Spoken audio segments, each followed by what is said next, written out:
मधुबन के बाबा, मधुबन के बाबा मुरली वाले, आपका क्या कहना, आपका क्या कहना। ओम शांति। आज 26 अगस्त 2023 के साकार मधुर महावाक्य है। आज मीठे मीठे बाप दादा बोले, मीठे बच्चे, तुम्हें नशा होना चाहिए कि हमारी तकदीर स्वयं बाप ने जगाई है। अभी हम भारत की सोई हुई तकदीर जगाने के निमित्त बने हैं। बाबा ने आज प्रश्न पूछा है कि निरंतर खुशी में खग्गियां कौन मारते हैं, और उत्तर में बाबा समझाते कि जो दिन रात अपने को सेवा में बिजी रखते हैं, जो कभी भी माता पिता से रूठते नहीं। अगर किसी भी बात में आपस में यह माता पिता से रूठ जाते, पढ़ाई छोड़ देते, तो खुशी में खग्गियां नहीं मार सकते। माया उनको थप्पड़ मार देती है। जो सबको हंसाने वाले हैं, वे कभी किसी से रूठ नहीं सकते। मुरली का गीत है, आने वाले कल की तुम तकदीर हो। ओम शांति। बाप बैठ बच्चों को समझाते हैं, पतित पावन है ही सतगुरु। सतगुरु की भेंट में झूठे भी जरूर हैं। जैसे गाया जाता है, झूठी माया झूठी काया, झूठा सब संसार। सत्युग में ऐसे नहीं कहेंगे। उसका नाम ही है सचखंड। भारत सचखंड था। सचखंड नाम क्यों पड़ा? क्योंकि बेहद के बाप की यह जन्म भूमि है। यह बात और कोई की बुद्धि में नहीं है कि परमपिता परमात्मा को ट्रुथ अर्थात सत्य कहते हैं, और भारत उनकी जन्म भूमि है। बाप आकर यह समझाते हैं, यह भारत वास्तव में स्वर्ग था, अब तो नर्क है। मैं भारत को स्वर्ग बनाने आता हूँ। अभी तुम जानते हो कि बरोबर पहले फॉरेनर्स का राज्य था, तब भी नर्क था। अभी तो और ही रौरव नर्क है। आपस में कितना मतभेद में आकर लड़ते हैं। भाषाओं पर भी कितनी फ्रैक्शन पड़ गई है। गपोड़े मारते रहते हैं कि हम सब एक ही हैं। वास्तव में इतने सब मनुष्य ब्रदरहुड हैं। कोई मतभेद नहीं होना चाहिए। धर्मों में भी मतभेद नहीं होना चाहिए, परंतु कितना मतभेद है। अभी तो भाषाओं का भी मतभेद हो गया है। भावी ड्रामा की भारत रौरव नर्क बन गया है। कितनी आपस में दुश्मनी है। कौरवों और पांडवों की लड़ाई तो लगी नहीं। पांडव तो तुम यहाँ बैठे हो। तुम सच्चे सच्चे ब्राह्मण कुलभूषण भारत की तकदीर हो। तुम्हारा नाम कितना अच्छा है, सुदर्शन चक्रधारी, त्रिनेत्री, त्रिकालदर्शी।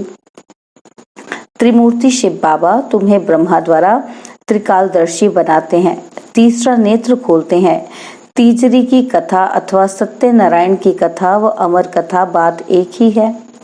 तुम सब भारतवासी अमर कथा सुन रहे हो।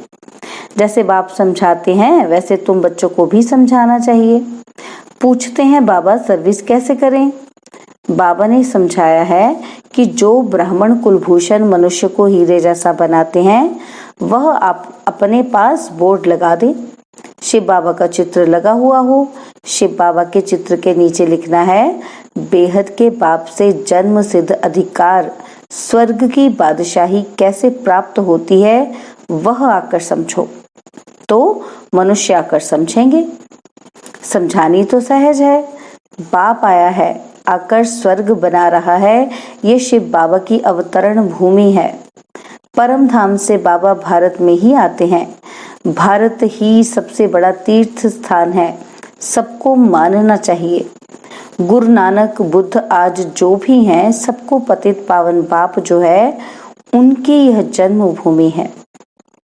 अभी तो आसुरी राज्य है। यथा राजा रानी काले तथा प्रजा भी काली होगी, और फिर गोरे बन जाएंगे। इसको कहा जाता है आयरन एज, और वह है गोल्डन एज। पावन दुनिया तो है शिवालय। अंग्रेज लोग भी समझते हैं कि गॉड गॉडेज का राज्य भारत में था, परंतु कब था यह नहीं समझते। भारत बहुत साहूकार था, अब तो कंगाल है। इसलिए भारत को पैसे देते हैं, गरीब को दान दिया जाता है, तो अब दान देते हैं। भारत से ही बहुत पैसे ले गए हैं, अब फिर भारत को देते रहते हैं। बाप कहते हैं मेरा पाठ है भारत को हीरे जैसा बनाना। तुम ब्रह्मा कुमार कुमारियां हो, तुमको ही देवी देवता बनाते हैं।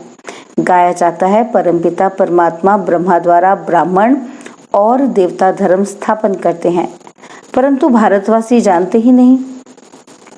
ना जानना ही नूंद है। तो यह बोर्ड लगा दो कि लौकिक बाप से जन्म जन्मांतर हद का वर्षा लेते आए हो, अब पारलौकिक बाप से आकर स्वर्ग का वर्षा लो। प्रजापिता ब्रह्मा की संतान संगम पर ही होते हैं, तो सभी को यह समझाओ कि तुम प्रजापिता ब्रह्मा की औलाद हो और सतयुगी दैवी स्वराज्य के हकदार हो। कितनी सहज बातें हैं।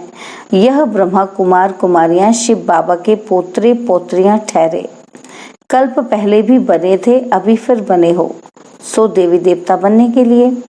शिव बाबा का चित्र भी साथ में हो। भारत को स्वर्ग बनाने में जो मदद करते हैं उनको इजाफा जरूर मिलता है। जो ब्राह्मण जैसी जैसी सेवा करते हैं वैसा पद लेंगे। बाप से पूरा वर्षा लेने के लिए पवित्र जरूर बनना है। तुम बच्चों को अंदर में खुशी होती है कि हम श्रीमत पर चल स्वर्ग की रजाई का वर्षा पा रहे हैं। नशा तो जरूर चढ़ना चाहिए। स्वर्ग के मालिक तो सब बनेंगे, परंतु पुरुषार्थ कर अपना ऊंच मर्तबा प्राप्त करो। बाप का नाम बाला करो। गाते हैं गुरु का निंदक ठौर न पाए, परंतु उनसे पूछो कौन सी ठौर। अब तो ये सतगुरु गारंटी करते हैं कि मैं आया हूँ तुम सबको वापस ले जाने, तुमको दुखों से छुड़ाए घर वापस ले जाऊंगा। यह बाबा ही कह सकते हैं। गाया हुआ है कि मच्छरों सदृश गए विनाश होगा तो भंबोर को आग लगेगी। यह भी गाया हुआ है कि पांडवों के लाखा भवन को आग लगाई, तो लाखा भवन तो था ना, इनका नाम लखीराज था, तो बरोबर घासलेट ले आए थे जलाने के लिए। प्रैक्टिकल की बातें हैं। आग लगी नहीं, यह तो सिर्फ लिख दिया है। तो तुम बच्चों को कितना फख्र से रहना चाहिए, क्योंकि तुम भारत की तकदीर बनाने वाले हो। उन्होंने तो तकदीर को लकीर लगा दी है। अब पैसे आदि सब बाहर से आ रहे हैं। यह रिटर्न सर्विस हो रही है। विनाश सामने खड़ा है। उन्होंने तुम्हारे से बहुत लिया है, भारत को बहुत लूटा है। कितना गुप्त राज ड्रामा में नूंधा हुआ है। विलायत वाले तो अब भारत के प्रति दाता हैं। ड्रामा अनुसार यह नूंद है। कल्प पहले भी ऐसे हुआ था। बाप समझाते हैं कि कल्प कल्प हम तुम मिले हैं। कल्प कल्प श्रीमत द्वारा बाप से तुम अपना स्वराज्य पाते हो और कुछ करना नहीं है। अहिंसा परमो धर्म से श्रीमत पर तुम विश्व के मालिक बनते हो। श्री श्री गुरुओं को नहीं कहा जा सकता है, शिव बाबा को ही श्री श्री कहा जा सकता है। भगवानुवाच, यह वही समय है 5000 वर्ष पहले वाला, जब मैं सभी का उद्धार करने आया हूँ। तुम भी शिव बाबा के पोत्रे पोत्रियां, ब्रह्मा के बच्चे, ब्रह्मा कुमार कुमारी हो। बड़ी पोजीशन वालों को भी समझा सकते हो। कोई सोशल वर्कर होते हैं, उनको भी अच्छी रीति समझा सकते हो। सर्विस से ही वृद्धि होती है, हिम्मत करनी चाहिए। यह तो जानते हो कि माया भी कम नहीं है। चमाट मारकर ऐसा मुंह फेर देती है जो राम से विपरीत बुद्धि हो जाते हैं। एक खिलौना है ना, अभी राम के अभी रावण के बन पड़ते हैं। बाबा ने कहा था विराट रूप भी बनाओ, उसमें वर्ण दिखाने हैं। देवता वर्ण, फिर क्षत्रिय, वैश्य, शूद्र वर्ण में आए। शूद्र से अब फिर ब्राह्मण वर्ण में आए हो। 84 का चक्र भारत का ऐसा चलता है, तुम किसी को भी ये समझा सकते हो। इसको कहा जाता है सहज राजयोग। तुम राजयोगी राज ऋषि हो, वह हठ योग ऋषि हैं। तुम अभी श्रीमत पर चल पवित्र बनते हो। सत्युग त्रेता में है ही संपूर्ण निर्विकारी दुनिया, वहां माया होती नहीं। बच्चे जैसे पैदा होने होंगे वैसे होंगे। तुम ये प्रश्न क्यों करते हो कि बच्चे कैसे पैदा होंगे? पहले वर्षा तो ले लो। रस्म रिवाज जो होगी सो होगी, ये क्यों पूछते हो? तुमको तो निर्विकारी बनना है, फिर रस्म जो होगी वही चलेगी। श्री कृष्ण ने भी गर्भ से जन्म लिया, उनको संपूर्ण निर्विकारी कहा जाता है। वह तो गर्भ महल में बड़े आराम से बैठा था, यहाँ तो गर्भ जेल में बहुत सजाएं खाकर त्राही त्राही करते हैं। तो ऐसी ऐसी बातें समझानी है, सर्विस करनी है, मित्र संबंधी पड़ोसी आदि सबको ज्ञान देना है। बाप का परिचय देते चलो। बेहद का बाप स्वर्ग की स्थापना करने वाला है। बाप कहते हैं मुझे याद करो तो तुम्हारे विकर्म विनाश हो जाएंगे। प्रतिज्ञा करो कि बाबा मैं आपका मददगार बन पवित्रता का वर्षा जरूर लूंगा। पुरुषार्थ पर सारा मदार है। Follow mother father. पूछना क्या है? एम ऑब्जेक्ट है ही राजयोग, राजाई के लिए योग। प्रजा का योग नहीं है, राजा बनेंगे तो प्रजा जरूर चाहिए। भारत में सदैव राजा रानी का राज्य चला आया है, अभी तो 9 राजा रानी। बाप फिर से राजा रानी का राज्य स्थापन कर रहे हैं। इसको कहा जाता है प्रवृत्ति मार्ग। पतित पावन बाप बैठ समझाते हैं, पतित पावन जरूर कहना पड़े। पतित पावन बाप हमको राजयोग सिखलाते हैं। तो सत बाप भी हो गया, सत शिक्षक और सत गुरु भी हो गया। पतित पावन है फर्स्ट, गुरु की महिमा बहुत भारी है। जिसके भी घर में कलह होती है तो कहा जाता है कलह कलेश से पानी के मटके भी सूख जाते हैं और फिर विघ्न डालने वालों पर दोष पड़ जाता है। ड्रामा अनुसार उनकी बुद्धि का ताला बंद हो जाता है, कुछ भी बोल नहीं सकेंगे।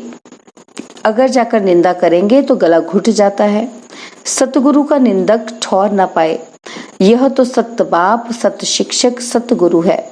बाप कहते हैं अगर मेरी निंदा कराएंगे तो ऊंच पद पा नहीं सकेंगे।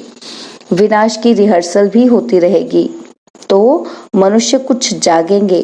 तुम भल जगाते हो, लेकिन वह घोर नींद में बिल्कुल सोए पड़े हैं।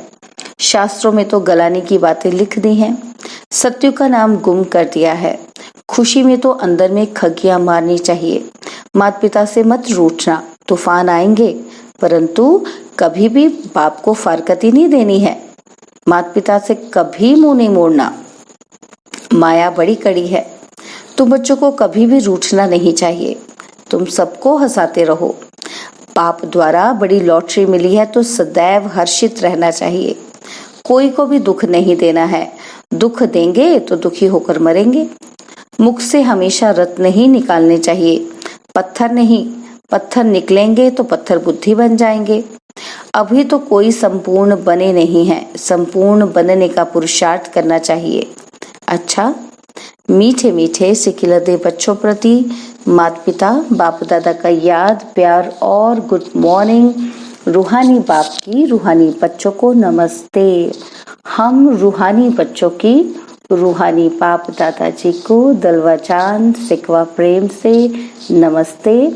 ओम शांति। प्यारे बाबा, मीठे बाबा, मेरे बाबा, शुक्रिया बाबा, शुक्रिया बाबा, शुक्रिया। धारणा के लिए मुख्य सार है, पहला पॉइंट, बाप का मददगार बन उनसे इजाफा लेना है, माना इनाम लेना है। सतगुरु का नाम बाला करना है, ग्लानी नहीं करानी है। और सेकंड पॉइंट है, आपस में कलह नहीं करनी है। मुख से सदैव रत्न निकालने हैं, पत्थर नहीं। सबको हंसाना है, रूठना नहीं है। बाबा ने वरदान दिया, निर्विघ्न स्थिति द्वारा वायुमंडल को पावरफुल बनाने वाले मास्टर सर्वशक्तिमान भव। निर्विघ्न स्थिति द्वारा वायुमंडल को पावरफुल बनाने वाले मास्टर सर्वशक्तिमान भव। आपकी सेवा है पहले स्व को निर्विघ्न बनाना, फिर औरों को निर्विघ्न बनाना। अगर स्वयं ही विघ्नों के वश होते रहेंगे तो अंत में निर्विघ्न नहीं रह सकेंगे। इसलिए बहुत काल की निर्विघ्न स्थिति बनाओ। कमजोर आत्माओं को भी बाप द्वारा प्राप्त हुई शक्ति दे शक्तिशाली बनाओ। मास्टर सर्वशक्तिमान हूँ, इस स्थिति का अनुभव करो, तब वायुमंडल पावरफुल बनेगा। स्लोगन है, जो रॉयल बाप के रॉयल बच्चे हैं उनकी हर चलन से रॉयल्टी दिखाई देती है। जो रॉयल बाप के रॉयल बच्चे हैं उनकी हर चलन से रॉयल्टी दिखाई देती है। ओम शांति। और अब यह एक बहुत अच्छी वीडियो भी जरूर देखें।